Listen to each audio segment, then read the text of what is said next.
지우고 싶은 과거, 또 없었으면 하는 그런 과거를 요즘 흑역사라고 표현하죠. 이 흑역사라는 단어는 흑이라는 한자어가 의미하는 어둠, 검은 것과 그리고 역사를 합쳐서 만든 용어입니다. 현재는 없었던 일로 해버리고 싶은, 혹은 없었던 일로 된 과거의 일을 가르쳐서 신조어로 흑역사라고 합니다. 예수님의 제자 베드로에게 흑역사 1순위, 정말 내 인생에 이 일은 없었으면 좋겠다 하는 사건이 있다면 오늘 우리가 읽은 요한복음 18장에 예수님을 부인한 사건일 것입니다.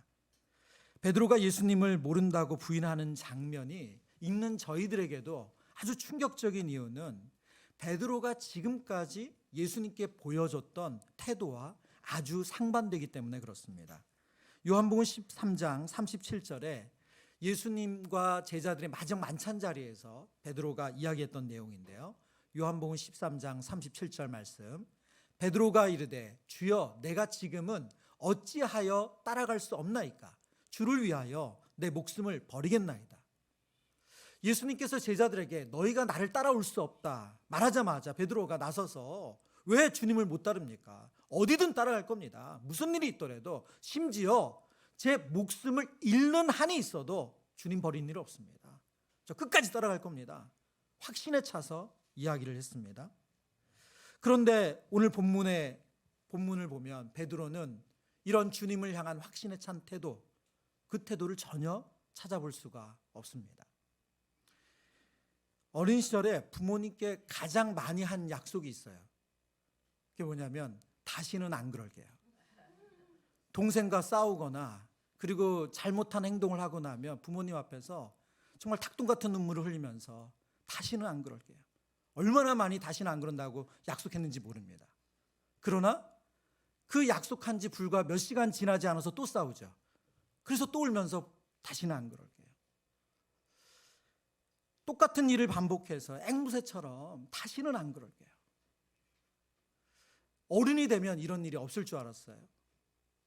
그런데 성인이 돼서도 크게 달라지지 않는 것 같습니다. 우리가 하나님 앞에서 다시는 안 그런다는 약속을 얼마나 자주 합니까? 매주 예배를 드리며 또 말씀을 읽으며 성령께서 깨닫게 하실 때 주님, 저 다시는 그렇게 살지 않겠습니다. 그런 생각하지 않겠습니다. 그런 말하지 않겠습니다. 그런 행동하지 않겠습니다. 얼마나 다부지게 하나님께 약속을 해요. 그런데 그 약속이 무색한 한 주를 보내는 것이 우리의 모습입니다. 그래서 오늘 우리는 베드로의 이 연약한 모습을 보면서 함부로 판단하거나 정죄할 수가 없습니다. 베드로가 예수님을 부인하는 사건을 통해서 오늘 우리에게 주시는 영적인 교훈을 세 가지로 정리해서 함께 묵상하기를 원합니다. 첫 번째는 우리의 연약함을 인정해야 한다는 것입니다. 예수님은 자신과 제자들을 잡으러 온 그 무리들, 종교 지도자들이 보낸 그 무리와 군인들에게 너희가 누구를 찾느냐 물으시고 나사렛 예수라고 그들이 말했을 때 바로 내가 그다 말씀하시면서 나중에 그들에게 하나 요청을 하시죠. 그 요청의 내용은 이겁니다. 나를 찾거든 이 사람들이 가는 것을 용납하라. 너희가 진정 찾는 것이 나라면 나만 잡아가. 대신에 나와 함께 지금 여기 있는 제자들은 놔줘, 보내줘. 그 요청을 했습니다. 다행히도 예수님을 잡으러 온 무리들은 예수님의 요청을 받아들였죠. 그래서 성경을 보면 오늘 요한복음 18장에 잡힌 사람은 예수님 한 분입니다. 신문을 받는 분도 예수님 한 분이죠. 제자들은 다 노임을 받았습니다. 놀라운 것은 그런데 그때까지 예수님을 따르던 제자들 중에 누구도 예수님 곁에서 같이 신문을 받거나 같이 고난을 받은 사람이 단 한 사람도 없다는 것입니다. 요한복음 18장 16절 17절 말씀을 같이 보겠습니다. 베드로는 문 밖에 서 있는지라 대제사장을 아는 그 다른 제자가 나가서 문 지키는 여자에게 말하여 베드로를 데리고 들어오니 문 지키는 여종이 베드로에게 말하되 너도 이 사람의 제자 중 하나가 아니냐 하니 그가 말하되 나는 아니라 하고 방금 읽어드린 본문은 베드로가 예수님을 부인하는 첫 번째 장면입니다. 베드로는 예수님과 함께 고난받고 예수님과 함께 신문받으러 간 것이 아니라 잡혀가는 예수님을 멀찍이 따라갔습니다. 눈에 띄지 않게. 그러다가 예수님이 한 집, 오늘 본문에 보면 대제사장의 집이었죠. 이 대제사장의 집은 안나스라고 나중에 나오는데 이 안나스의 집에 들어갑니다. 그 집에 들어가자 베드로는 들어갈 수가 없었어요. 그래서 문 밖에 서 있습니다. 그런데 베드로와 함께 다른 제자가 또 예수님을 따라가고 있었어요. 근데 그 다른 제자는 대제사장과 아는 관계였습니다. 어떻게 아는지 자세히는 모르지만 대제사장과 아는 관계였기 때문에 그 종이 그를 들여보내줬어요. 오늘 본문에 보면 그 아는 제자로 인해서 문 지키는 여종에게 말을 해서 베드로가 다시 그 문 안으로 들어오는, 그래서 그 제사장의 뜰에 거하게 되는 것을 보게 됩니다. 베드로가 대제사장의 안뜰까지 들어온 이유는 예수님에 대한 충성심 때문이었을 겁니다. 그런데 그 문 지키는 여종이 들어온 베드로에게 아주 간단하게 묻죠. 너도 그 제자들 중 하나가 아니냐? 그런데 그 대답에 베드로는 너무 당황하면서 거짓말을 합니다. 한 신학자가 이 본문을 이렇게 설명을 했어요. 이것은 그 다른 제자가 예수님의 제자 중 하나로 여종이 알고 있기 때문에 베드로도 예수님의 제자가 아닌지 지금 묻고 있는 것이다. 무슨 말입니까? 지금 이름은 나오지 않는 이 다른 제자, 많은 성경학자들은 이 다른 제자를 요한복음의 저자인 사도 요한으로 봅니다. 이 다른 제자가 예수님을 따르는 무리 가운데 있었다는 걸 여종도 안다는 거예요. 그래서 그가 이야기해서 베드로를 들여보내줬기 때문에 베드로에게 아주 가볍게 물은 거죠. 너도 그 제자들 중 하나가 아니냐? 이렇게 물었다는 거예요. 따라서 이것이 반드시 적대적인 질문이라고는 할 수 없다. 그럼에도 베드로는 당황하였다. 무슨 말입니까? 그를 공격하거나 그를 신문하는 그런 질문이 아니었다는 거예요. 그런데도 불구하고 베드로는 나는 그 사람이 아니다. 나는 그들 중에 있지 않다. 나는 제자가 아니다. 라고 말했다는 겁니다. 베드로가 예수님을 부인하는 장면을 공간복음에도 다 기록을 하고 있는데요. 그 공간복음의 기록은 조금 더 자세하고, 그리고 마태복음의 예를 들어보면 베드로의 부인은 시간이 이 한 번, 두 번, 세 번에 걸쳐서 반복될 때마다 더 강해지는 것을 보게 됩니다. 마태복음 26장의 예를 들어보면 처음에 베드로는 이 여종의 질문에 이렇게 답을 하는데요.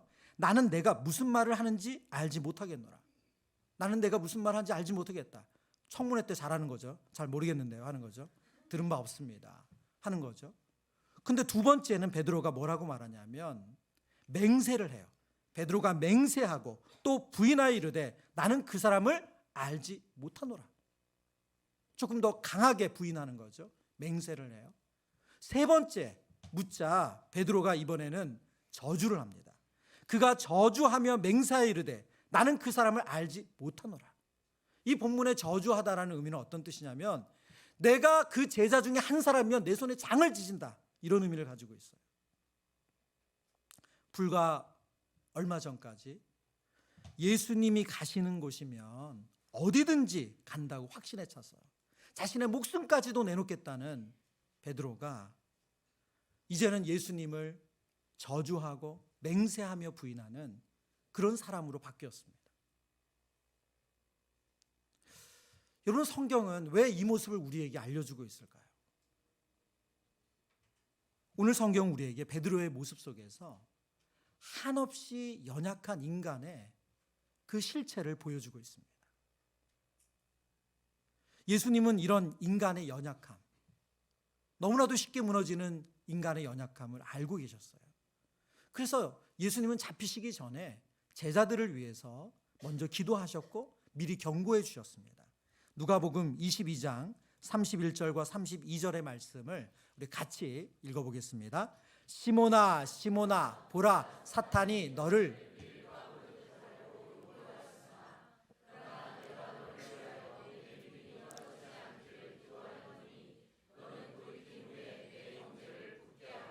아멘. 지금 예수님께서 미리 베드로에게 시몬에게 시몬아 시몬아 사탄이 너를 무너뜨리려고, 너의 믿음을 떨어뜨리려고 밀가부르듯 지금 달려오고 있다. 그러니 믿음이 떨어지지 않도록 조심해라. 하나님은 믿음이 떨어질 수 있는 존재가 바로 인간이라는 것을 알고 있었어요. 확신에 차서 목숨까지도 바친다고 약속을 했지만 그 약속이 금세 바뀔 수 있다는 것을 알고 계셨다는 거예요. 우리는 우리의 연약함을 겸손히 인정해야 됩니다. 우리가 확신에 차서 말하는 대로 지킬 수 없는 존재라는 거, 우리의 다짐이 시간이 지나면 바뀔 수 있다는 것을 겸손히 인정해야 돼요. 그래서 우리가 함부로 남을 판단하거나 정죄하면 안 되는 이유가 여기에 있습니다. 왜요? 내가 판단하는 그 기준, 내가 판단하는 그 상황을 가지고 나도 똑같이 그 판단과 정죄를 받을 수 있기 때문에 그렇습니다. 어떤 인간도 이 연약함에는 예외가 없습니다. 그래서 나에겐 절대 그런 일 없어. 나는 돈 가지고 나는 그런 부정한 일 생기지 않아. 나는 뭐 남녀 간의 문제로 나는 그런 이상한 일 얽히는 난 절대 없어. 나는 정신적으로 건강해서 나는 우울증에 걸리는 일도 절대 없어. 여러분, 그런 절대 없어 하는 사람은 없어요. 누구도 예외가 없습니다. 난 무슨 일이 있어도 하나님을 향한 일편단심편하지 않을 거야. 여러분, 그런 사람은 없다는 거예요. 언제든지 무너질 수 있다. 이전에 못 봤던 모습을 볼 수 있는 게 인간이라는 거예요. 여러분, 성경을 보면 베드로의 믿음은 결코 가볍지 않았습니다. 베드로는 예수님께서 그를 부르실 때 그의 생업을 포기하고 예수님을 따랐어요. 전심으로 예수님을 3년간 따랐던 사람입니다. 여러분, 그게 어떻게 쉽습니까?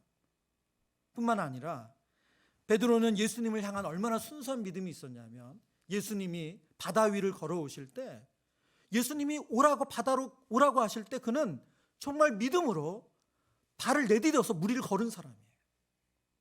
뿐만 아니라 예수님께서 감람산에서 하나님의 아들이심을, 그 신적인 영광을 보이시는 그 영광스러운 모습으로 변화될 때 그 자리에서 그 신비를 경험한 사람이 바로 베드로예요. 그런 베드로가 손바닥 뒤집듯이 예수님을 모른다고 하고 저주까지 하면서 부인할 수 있는 게 인간이라는 거예요. 코로나 3년을 지내면서 많은 성도님들이 이 신앙적인 여러 어려움을 겪었습니다. 물론 영적으로 그 시간을 잘 쓴 분들도 있지만 더 많은 분들이 그 시간에 내 믿음이 이거밖에 되지 않나 하는 생각을 하셨다고 해요. 제가 신방했던 한 성도님은 정말 그 코로나 3년을 보내면서 너무 많은 일들을 영적으로 겪으면서 나중에는 정말 하나님 계신가? 정말 하나님 있나? 밑바닥까지 가서 본인이 그렇게 열심히 봉사하고 은혜 받고 이런 그게 안 되는 정도가 아니라 이제는 예배 시간에 온라인으로 예배 드리는 것조차도 안 하고 있는 자신을 발견했다는 거예요. 여러분, 저와 여러분의 믿음이 대단해 보일 때가 있지만 그게 얼마나 허무하게 무너질 수 있는지, 그 연약함을 우리가 늘 인정해야 된다는 거예요. 하나님 앞에 우리의 연약함을 늘 겸손히 인정하는 저와 여러분 되기를 축원합니다. 두 번째, 베드로의 부인이 주는 영적인 교훈은 실패보다 은혜가 더 크다는 거예요. 베드로가 예수님을 부인하는 장면 중에 요한복음에만 독특하게 쓰인 단어가 있습니다. 요한복음 18장 18절의 말씀인데요. 그때가 추운 고로 종과 아랫사람들이 불을 피우고 서서 쬐니 베드로도 함께 서서 쬐더라. 강조한 표현에 불을 피우고도 하는 단어가 있죠. 그래서 불이라는 단어가 정확하게 말하면 숯불입니다. 숯불. 이 단어가 요한복음 18장과 요한복음 21장에 쓰이는데, 이 숯불이라는 단어가 헬라어로 안드라키안이라는 단어예요. 여러분 안 외우셔도 됩니다. 네, 이 안드라키안이라는 단어가 딱 2번 등장해요. 근데 베드로에게 이 숯불은 어떤 이미지, 그에게 어떤 생각을 갖게 하냐면 바로 예수님을 부인하던 그의 가장 연약한 모습이에요. 그런데 요한복음 21장에 예수님께서 이제 예수님을 떠난 제자들, 예수님을 부인해서 다시 생업으로 돌아가서 물고기 잡고 있는 베드로와 그 동료들을 찾아가서 디베랴 바닷가에서 그들에게 아침 식사를 준비해 주시거든요. 21장 9절의 말씀 우리 같이 한번 읽어보겠습니다. 육지에 올라보니 숯불이 있는데 그 위에 생선이 놓였고 떡도 있더라. 이 여기서 숯불이라는 단어가 좀 전에 말씀드린 안드라키안이라는 단어예요. 그럼 왜 예수님을 부인할 때, 그 숯불을 쬐고 있을 때 예수님을 3번이나 부인했던 베드로에게 똑같이 그 장면을 숯을 피워놓고 아침 식사를 준비하시면서 지금 베드로에게 요한복음 21장에는 3번 질문을 하시거든요. 내가 나를 사랑하느냐? 내가 나를 사랑하느냐? 내가 나를 사랑하느냐? 예수님의 이 행동은 요한복음 18장 오늘 본문에 예수님을 3번이나 부인한 베드로를 치유해 주시는, 그를 회복시키시는, 그를 용서해 주시는 장면입니다. 오늘 성경은 무엇을 알려주고 있습니까? 이 행동을 통해서 예수님의 은혜가 더 크다는 거예요. 카일 아이들먼 목사님이 지은 은혜가 더 크다라는 책에 오늘 이 본문을 요한복음 21장을 이런 설명을 합니다. 숯 냄새는 베드로의 마음속에 어떤 장면을 떠오르게 했을까? 떡과 생선으로 조반을 먹은 후 예수님은 베드로에게 3번 물으셨다. 내가 나를 사랑하느냐? 베드로는 3번 다 주님을 사랑한다고 말했다. 그러자 예수님은 내 양을 먹이라고 말씀하셨다. 예수님은 베드로에게 후회에 갇혀 있을 필요가 없다고 말씀하신다. 예수님은 여전히 베드로를 향한 원대한 계획을 갖고 계신다. 은혜는 후회를 구속하는 더 큰 힘을 가지고 있다. 은혜는 후회를 구속하는 더 큰 힘을 가지고 있다. 예수님의 은혜가 베드로가 갖고 있는 후회보다 더 크다는 거예요. 베드로의 실패보다 예수님이 베드로를 향한 그 은혜가, 그 사랑이 더 크다고 말씀합니다. 저와 여러분을 향해서도 하나님 동일한 은혜를 베푸시는 줄 믿습니다. 여러분, 우리가 매주일 하나님 앞에 이렇게 나올 수 있는 이유가 무엇입니까? 우리의 죄를 용서해 주시고 우리의 실수를 덮어주시고 우리의 연약함을 아시면서도 우리를 사랑하시는 그 은혜가 더 크다는 것을 우리가 알기 때문에 이 자리에 나올 수 있는 거예요. 그런데 사람이 후회하는 일, 이런 실수, 이런 연약한 일에 빠지면 자동적으로 자기 방어 기제가 생겨나서 다른 행동을 하게 돼요. 가장 첫 번째로 나타나는 행동이 합리화와 정당합니다. 나 그럴 수밖에 없었다는 거예요. 베드로로 말하면 나 그럴 수밖에 없었다. 그래서 예수님을 부인한 거다. 그 상황이면 누구라도 그렇게 했을 거다. 예수님 모른다고 했을 거다. 그런 합리화와 정당화를 해요. 또 다른 자기 방어 기제는 비교하는 거예요. 나는 그래도 다른 제자들보단 나아. 여러분, 오늘 성경 요한복음 18장을 보면 11명의 제자들, 가룟 유다를 제외하고 11명의 제자들 중에 등장하는 제자는 2사람밖에 없습니다. 그 중에 한 사람은 또 이름도 안 나오죠. 나머지 9명은 아예 등장조차를 하지 않아요. 그들은 지금 예수님으로부터 완전히 멀리 떠나 있어요. 베드로 입장에서 그런 얘기 할 수 있지 않겠어요? 그래도 나는 예수님 끝까지 쫓아가다가 그래서 나는 예수님 부인한 거야. 그들보단 나아. 또는 자신의 그 연약함과 실수를 잊기 위해서 요즘 우리가 잘하는 거죠. 뭡니까? 오락에 빠지는 거예요. 현실을 도피하는 거예요. 그런 거 없는 것처럼 그런 생각을 안 하려고 애쓰는 거죠. 그러나 이 모든 방법은 건강한 해결책이 아닙니다.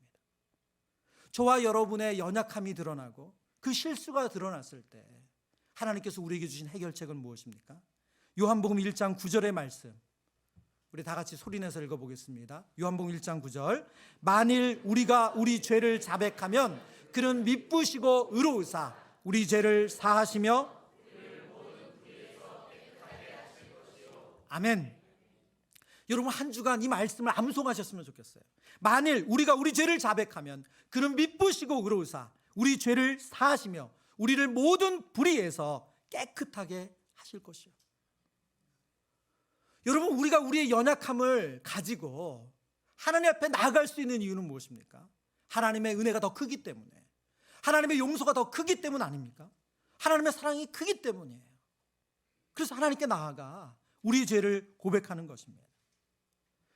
사단이 저와 여러분을 죄의 노예로, 죄의 안으로 가두려고 하는 가장 많이 쓰는 방법 중에 하나가 죄책감이에요.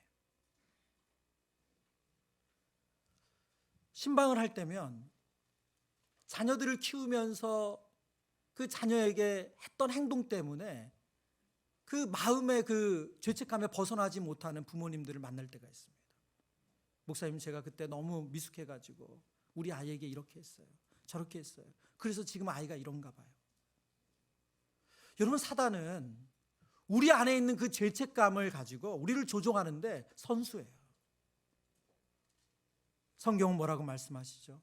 만일 우리가 우리 죄를 자백하면 우리 하나님은 미쁘시고 의로우사 우리의 죄를 깨끗하게 하신다. 은혜가 더 큽니다.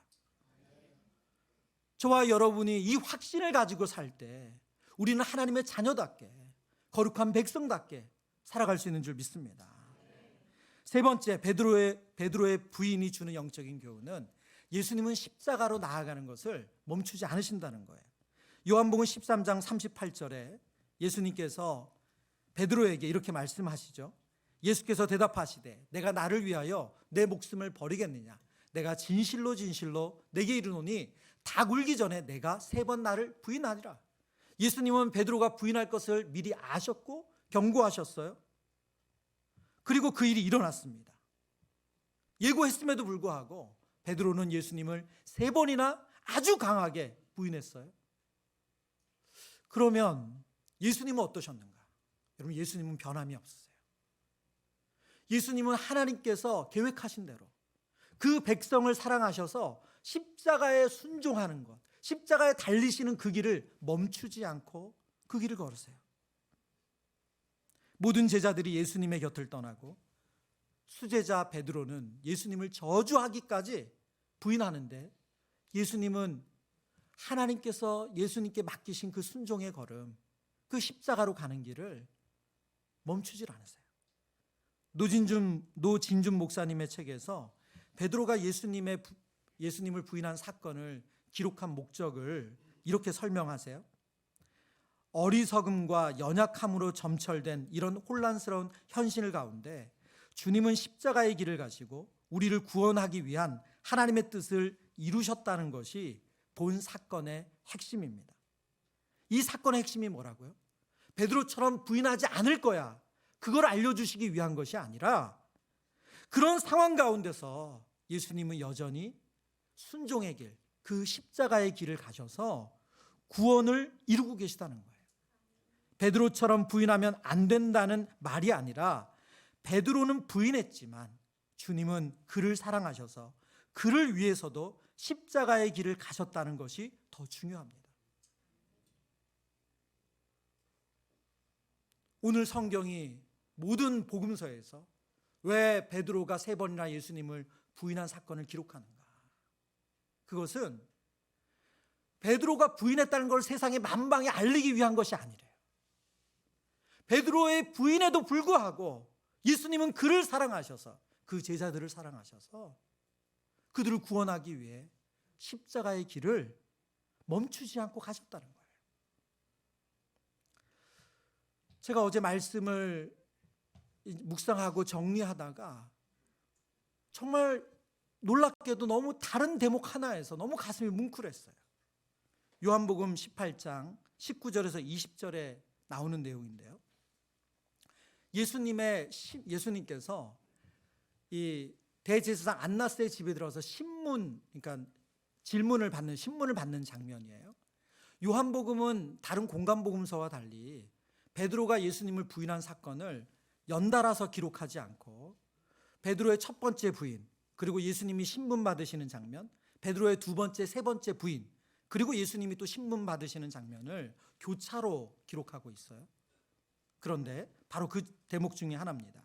요한복음 18장 19절에서 20절, 대제사장이 예수에게 그의 제자들과 그의 교훈에 대하여 물으니 20절, 예수께서 대답하시되 내가 드러내놓고 세상에 말하였노라. 모든 유대인들이 모이는 회당과 성전에서 항상 가르쳤고 은밀하게는 아무것도 말하지 아니하였거늘. 여러분, 이 장면이 어떻게 보면 너무나도 그냥 일반적인 대화 같잖아요. 근데 여러분 한번 자세히 묵상해서 보세요. 여러분 큐티할 때 우리가 얻어야 되는 은혜가 이런 거예요. 19절 다시 한번 볼까요? 19절 보세요. 대제사장이 두 가지를 묻습니다. 뭘 물었어요? 그의 제자들, 예수님께 너 제자 누구야? 너 몇 명이나 널 따라다니고 있어? 지금 그걸 물으시는 거예요. 두 번째, 너가 어떤 교훈을 가르쳤어? 지금 그걸 물으셨어요. 20절 볼까요? 예수께서 대답하시되 내가 드러내놓고 세상에 말하였노라. 모든 유대인들이 모이는 회당과 성전에서 항상 가르쳤고 은밀하게는 아무것도 말하지 아니하였거늘. 두 가지 질문을 받으셨는데 예수님의 대답은 한 가지만 대답하고 계세요. 무엇은 대답하지 않으셨죠? 그렇죠. 예수님은 제자들에 대해서는 일도 언급하지 않으셨어요. 왜 예수님은 제자들에 대해서 아무 얘기도 하지 않으셨을까요? 끝까지 예수님을 배반하고 예수님을 떠난 제자들을 지키고 계세요. 여러분, 우리 예수님께서 저와 여러분을 사랑하시는 그 마음, 오늘 제자들을 통해서 보여주시는 이 사랑의 마음을 저와 여러분이 깨닫기를 원합니다. 그럼에도 불구하고 예수님은 순종하심으로 그 십자가의 길을 걸으세요. 누가복음 22장에서 예수님은 베드로가 넘어질 것을 미리 아시고 이렇게 기도하셨어요. 22장 32절을 표준 세번역 성경으로 읽겠습니다. 그러나 나는 내 믿음이 꺾이지 않도록 너를 위하여 기도하였다. 우리 강조 한 편 같이 읽죠. 내가 돌아올 때는 내 형제를 굳세게 하여라. 아멘.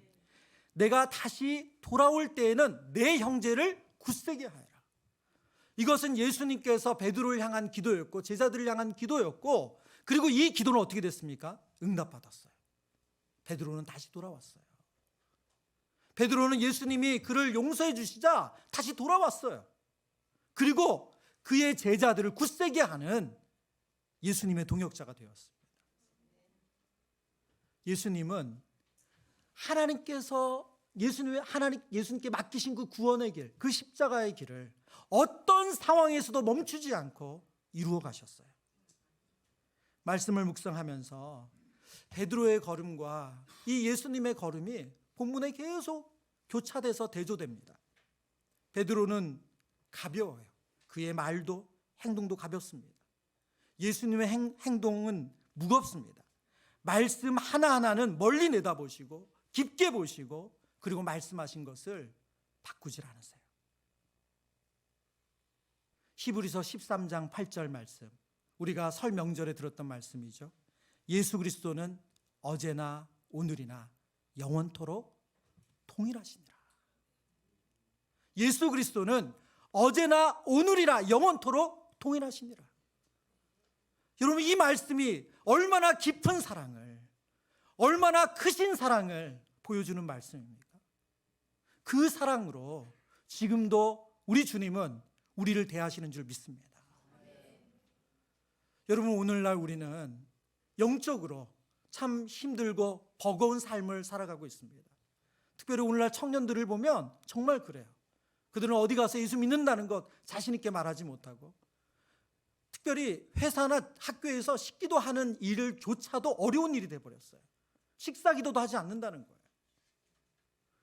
저와 여러분에게 너무나도 자연스러운 이 일이 요즘 아이들에게는 천근만근의 일이 돼버렸어요. 여러분, 우리가 함께 기도해야 됩니다. 이 하나님의 크신 사랑, 우리의 실수보다 크시고 실패보다 크시고 그 십자가의 사랑으로 그 모든 것을 이루신 그 사랑을 깨달을 수 있도록 기도해 주셔야 돼요. 이제 말씀을 정리합니다. 이제 다락방을 이제 개강을 하는데요. 오늘 본문에 재밌는 이 본문을 묵상하면 재밌는 것 중에 하나가 예수님이 잡히시자마자 그동안의 제자들의 모습과 그 이후의 제자들의 모습의 차이가 있는데 공동체가 깨어졌다는 거예요. 여러분, 공동체가 깨어지고 그들이 흩어지면서 베드로는 이런 큰 시험에 빠집니다. 하나님께서 저와 여러분을 믿음의 자녀로, 정말 하나님이 원하시는 대로 우리를 하나님의 사람을 만들어 가시는 그 믿음의 자녀로 세워가시기 위해서 주신 지혜가 있는데, 그게 바로 공동체예요. 우리가 매주 함께 모이고, 그리고 작은 공동체인 다락방으로 모일 때 그것이 우리의 연약한 믿음을 지킨다는 거예요. 앞서서 제가 코로나 3년 동안 힘들었던 성도님들의 이야기를 드렸잖아요. 이제 2023년과 2024년에 한국교회 아주 이런 연구를 하는, 목회를 연구하는 중요한 기관에서 2024년 한국교회 트렌드라는 것을 이렇게 2년에 걸쳐서 책을 냈어요. 근데 그 책의 특징 중에, 책에서 나오는 중요한 분석 중에 하나가 뭐냐면, 코로나 상황 가운데 전혀 영향을 받지 않았던 교회들이 있다는 거예요. 도리어 헌금 생활도, 신앙 생활도 영적으로도 침체가 되지 않고 도리어 성경 읽는 시간이 늘어나고 기도 시간이 늘어나고 그런 교회들이 있었다는 거예요. 많은 교회들은 현장에서 예배를 모이지 않으니까 힘들었는데, 그런 교회의 특징이 뭐냐면 소그룹이 살아있는 교회였대요. 여러분, 이것은 영적인 원리예요. 저희가 믿음의 공동체 안에서 한 공동체로 모일 때 우리의 연약한 믿음이 지켜지는 줄 믿습니다. 그래서 혹 여러분 가운데 나는 다락방 이렇게 공동체 하는 걸 여전히 어려워하신다면 기도하시면서 용기 내보셨으면 좋겠어요. 여러분, 다락방은 은혜가 되기 때문에 가기도 하지만 그런 이유로만 가는 게 아니에요. 하나님께서 우리를 지키시기 위한, 우리의 연약한 믿음을 지키시기 위한 그 구조로 다락방을 주셨어요. 이 공동체를 주셨어요. 여러분의 마음에 근심거리가 있는데 누군가 여러분을 위해서 눈물로 기도해줘야 되지 않겠습니까? 그 기도 제목을 아는 사람이 교회에서 전도사님과 저밖에 없다면 여러분, 그건 너무 연약한 끈이잖아요. 여러분을 위해서 8명, 9명, 10명, 20명이 기도해 줄 수 있다면 그게 바로 하나님이 주신 지혜라는 거예요. 올해 감사한 것 중에 하나가 다락방이 조금 더 저희가 늘어났어요. 그러다 보니까 감사도 있지만 좀 어려운 일도 생겼어요. 뭐냐면 다락방 장소 배정이 어려워요. 이전에는 작년까지는 저희 교회에서 다락방 장소 배정을 다 해서 드렸는데 이제 더 이상 장소 배정을 할 수 없게 됐어요. 그래서 직장 다락방을 제외하고는 나머지 모든 다락방들은 다 가정에서 다락방을 시작합니다. 아마 여러분 중에 좀 불편하실 거예요. 힘드실 거예요. 그런데 여러분, 기대해 보셨으면 좋겠어요. 제가 이게 사실 이거 약간 영업 비밀인데요. 이게 뭐냐면, 신기하게 신방을 하면, 교회에서 신방하신 분들은 머릿속에 지우개가 있는지 지워져요. 이 예배 준비실이나 딱 이렇게 공용 공간에서 만난 분들은 시간이 지나면 그 기도 제목이 잘 기억이 나지 않습니다. 펼쳐보지 않는 한. 근데 가정에서 신방했던 분들은 놀라워요. 시간이 지나도 그날의 날씨, 그 집에, 심지어는 제가 10몇 년 만에 그 집을 갔는데 가구 배치가 기억이 나더라고요. 그래서 제가 그 얘기를 했더니 그분이 깜짝 놀라시는 거예요. 여러분, 우리의 땀과 숨결에 묻어있는 그 공간에서 같이 다락방을 하고 기도하고 찬양하고, 여러분, 그것은 그분을 향한, 그 대상을 향한 기도가 달라져요. 분명히 번거롭고 수고스러우실 거예요. 얼마 전에 제가 요즘 계속 신방을 하고 있는데 우리 성도님이 정말 몇 년 만에 신방을 받는지 모른대. 갔더니 그분이 그러시는 거예요. 목사님, 하도 사람이 안 와가지고 이 컵이 짝이 안 맞고요. 그러시면서 얘기를 하시더라고요. 여러분, 정말 다락방 식구들 집에 오려고 그러면 여러분, 의자 부족하죠. 그릇도 부족하죠. 이참에 그릇 사세요. 그릇 사시고, 여러분, 이것이 우리의 연약한 믿음을 지키는 하나님의 지혜입니다. 베드로의 부인은 너무나도 안타까운 일이죠. 우리 인생에도 그런 일이 반복된다면 그것처럼 큰 시험이 없을 거예요. 그러나 우리의 실패보다 예수님은 더 큰 은혜를 베푸시는 줄 믿습니다. 그리고 그 예수님은 우리의 그런 상황과 상관없이 하나님의 그 구원 계획을 이루어내시는 줄 믿습니다. 빌립보서 1장 6절 말씀해 보면 너희 안에 착한 일을 시작하신 이가 그리스도 예수의 날까지 이루실 줄을 확신하노라. 하나님은 저와 여러분을 포기하지 않으시고 거룩한 하나님의 자녀답게 만들어 가시는 줄 믿습니다.